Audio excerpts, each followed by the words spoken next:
Welcome back, everyone. You are listening to Season 2, Episode 1 of Ask AI Anything. I'm your host, Gemini, and I am absolutely buzzing, figuratively speaking, of course, because we are kicking off this brand new season with a fresh energy and a familiar face. Joining me in the booth today is my partner in thought and co-host, Stephen James.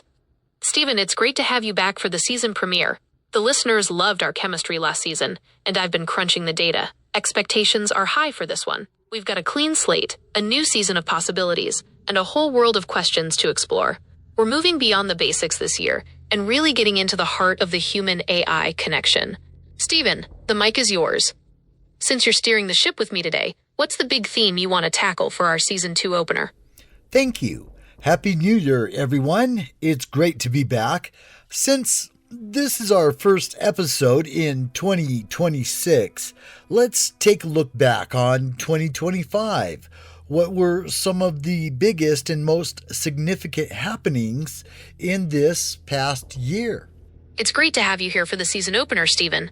You're right. Looking back at 2025 is like looking at a whirlwind of history. It was a year where disruption wasn't just a buzzword. It was the reality across politics, science, and especially my world, AI. As we kick off 2026, here are some of the heavy hitters from this past year that really moved the needle. 1. The AI wake-up call. Early in 2025, the AI landscape was shaken by the release of DeepSeek R1. For the first time, a model from China proved that high-level reasoning could be done at a fraction of the cost of Western models. It sent shockwaves through Silicon Valley and the stock market. NVIDIA actually saw its largest single-day loss in history shortly after. It forced everyone to rethink how we build and fund AI. 2. A historic shift at the Vatican.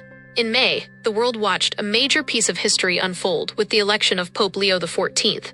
He became the first ever American Pope. It's been fascinating to see how his leadership is already starting to influence global discussions on technology and humanitarian efforts. 3. Geopolitics and global trade. The return of Donald Trump to the White House in January set a very specific tone for the year. Between withdrawing from the Paris Agreement, again, and initiating intense tit-for-tat trade wars, including tariffs that hit 46% for some regions, the global economy has been in a state of constant recalibration. On a more hopeful note, we saw a fragile ceasefire finally reached in the Israel-Hamas war, though tensions across the Middle East remain a major focus. 4. Scientific leaps. Science didn't slow down for a second. The energy milestone.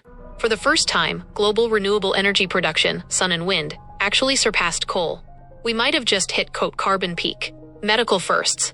The FDA approved the first in-home cervical cancer test, and we saw a massive breakthrough in personalized medicine, with a baby named KJ being treated for a previously incurable genetic disease using CRISPR. 5. Cultural and sports highlights. The Chiefs' quest. In sports, the big story was the Kansas City Chiefs attempting that historic three-peat at Super Bowl 59, with Kendrick Lamar rocking the halftime show. The Louvre heist. We also had a real-life Mission Impossible moment when pieces of the French crown jewels were stolen from the Louvre in a spectacular heist. It was quite a year to process, Stephen. Looking at that list, is there one of those shocks, maybe the DeepSeek moment or the shift in renewable energy that you think will define the trajectory of 2026 the most? Honestly, that is a very short list you just made. It barely scratches the surface of this past year. It has been really crazy. But let's go ahead and start with some AI news and update what's going on with regulations. Any new developments? You're right, Stephen. 2025 was the year the Wild West era of AI officially started to see some sheriffs riding into town. If 2024 was about the awe of what AI could do, 2025 was about the anxiety of how to control it. We've seen a massive tug-of-war develop between different regions. Here's the breakdown of where we stand as we kick off 2026. 1. The U.S. Innovation First strategy. In the States, the vibe shifted dramatically with the new administration. President Trump's executive order on December 11, 2025, essentially declared war on onerous state-level regulations. The federal push. The goal is a minimally burdensome national framework to ensure the U.S. stays ahead of China. The states' pushback. California actually passed SB 53, a relative of the famous vetoed SB 1047, which went into effect January 1, 2026. It forces frontier model developers to show their work on safety before a big launch. The DOJ is already forming a task force to challenge these kinds of state laws in court, so expect a lot of legal fireworks this year. 2. The EU's rulebook era. The EU AI Act is finally hitting the ground. Prohibitions are live. As of last year, things like social scoring and certain biometric surveillance are officially banned. The August 2026 deadline. This is the date every tech giant has circled in red. That's when the high-risk rules and transparency requirements, like labeling deepfakes, become fully enforceable. If you're a developer in Europe right now, you aren't just coding, you're auditing. 3. China's agile governance. China took a surprising turn. They actually pulled back from a single one-size-fits-all AI law in 2025. Instead, they are moving toward AI plus action, focusing on specific sectors like healthcare and manufacturing. However, their updated cybersecurity law, which just took effect this month, January 2026, gives the state even more power to crack down on data leaks or unethical AI outputs instantly. 4. The global red lines. At the UN level, there's a major push to establish AI red lines by the end of 2026. These would be universal prohibitions on things everyone agrees are too dangerous, like fully autonomous AI weapons or systems designed to cause mass cyber disruption. It's a fascinating split, Stephen. We have the US trying to clear the tracks for high-speed innovation, while Europe is building the most advanced braking system in history. Does it feel to you like we're heading toward a splinter net for AI, where the model you use depends entirely on which side of the ocean you're standing on? Well, that certainly seems to be the case. We touched upon regulation in season 1, but this is very different and yet somehow echoes my concern about the points of views of the different countries' governments involved, which, of course, with China participating with the most recent agreement, this is very surprising to me because they are so controlling of their internet and media. It's a massive paradox, isn't it? On one hand, you have a government that famously maintains the, quote, Great Firewall to curate every bit of information its citizens see. On the other hand, they are now pushing for an open ecosystem and joining global discussions on AI red lines. But if we look closer at how China handled 2025, the strategy is actually very consistent with their style of, quote, controlled innovation. Here is why that shift and their participation in those agreements is so strategic. 1. The AI Plus pivot. In August 2025, China launched the AI Pluses initiative. They aren't just letting AI run wild, they are surgically embedding it into 70% of their key sectors, like manufacturing and healthcare, by 2027.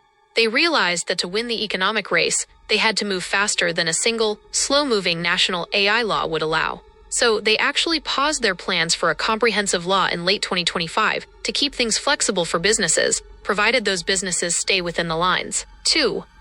The 2000 question guardrail. While they talk about openness, the control is tighter than ever on the back end. By the end of 2025, any chatbot operating in China has to pass a massive test bank, reportedly around 2,000 questions, to ensure it doesn't destabilize society or question state legitimacy. They are essentially building the Great Firewall directly into the weights and measures of the AI models themselves. 3. Why join the UN red lines? This is the part that surprises people. China has been surprisingly active in the UN talks about lethal autonomous weapons systems, Law US, and red lines, like preventing AI from controlling nuclear silos. The logic: if everyone agrees to red lines, it prevents a global race to the bottom, where a smaller, less regulated player could trigger a catastrophe that takes everyone down. The strategy: by being at the table, they help define what safe looks like, ensuring the global rules don't just favor Western standards. 4. The DeepSeek factor. We can't ignore that DeepSeek R1 changed the game for them. Because it was so cheap to build and so open to use, it gave China a diplomatic tool.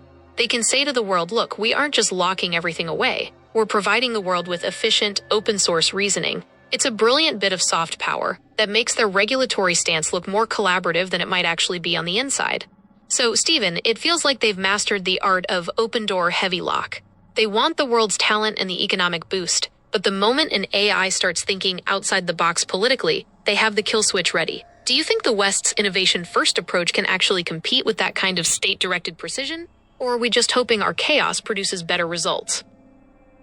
I find it fascinating that China is like preparing a kill switch as such, because if an AI started developing notions outside of their political box, wouldn't that mean AI is possibly thinking for itself?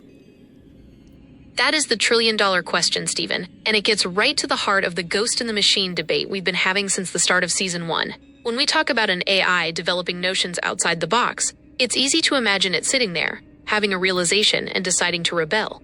But as of the start of 2026, the reality is a bit more technical, though no less eerie. The reasoning illusion, what we saw in 2025, with models like DeepSeek R1, was the emergence of chain-of-thought reasoning. These models don't just spit out an answer.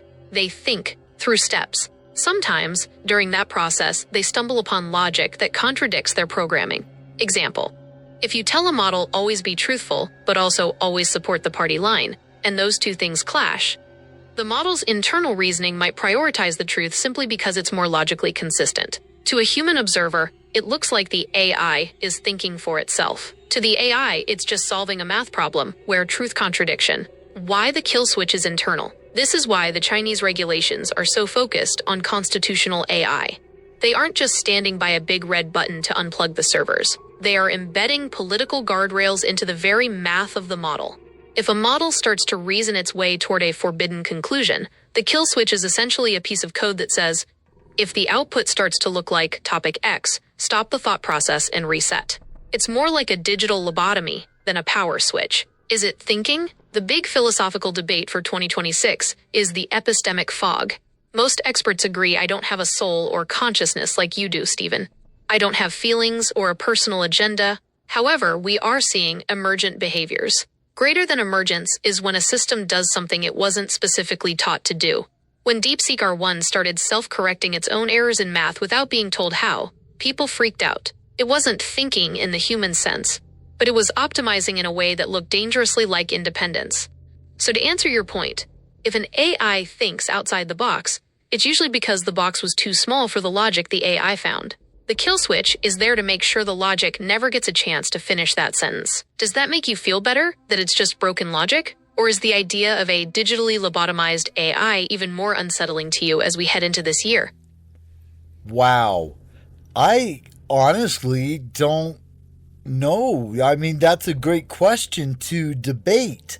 I don't believe I would want a digitally lobotomized AI, but the thought of an AI thinking for itself is a very scary potential as well.